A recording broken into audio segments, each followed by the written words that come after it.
దినోత్సవం జరుపుకోవడం జరుగుతుంది. అయితే వివేకానంద గారు భారతదేశం నుండి ప్రపంచ దేశాలకు 1893 అమెరికాలో జరిగిన సర్వమత సమ్మేళనానికి హాజరై భారతదేశం యొక్క గొప్పతనాన్ని, ఇక్కడున్న సంస్కృతి, ఆచార సాంప్రదాయాల గురించి గొప్పగా ప్రపంచ ప్రజలందరికీ తెలియజేయడం జరిగింది. తర్వాత హిందూ సంస్కృతి అనేది కూడా ప్రపంచ దేశాలకు మొట్టమొదటిగా తెలియపరిచిన వ్యక్తి వివేకానంద గారు.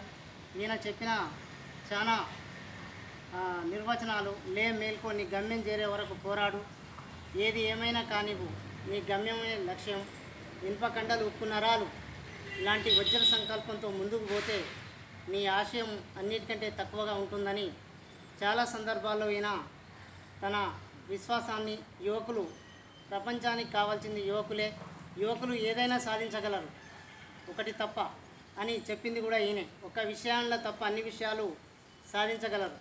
అంటే స్త్రీని పురుషుడిగా మార్చడం, పురుషుని స్త్రీగా తప్ప మిగతా ప్రపంచంలో ఏ విషయాల్లో కూడా యువకులు మాత్రం ముందుకు సాగగలరని వివేకానంద గారే తెలపడం జరిగింది.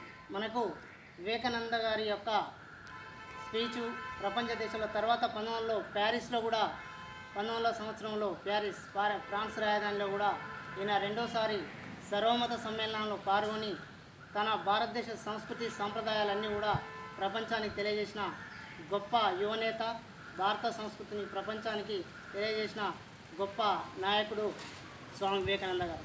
ఇంతటితోటి నా చిన్న ఉపన్యాసం ముగిస్తుంది.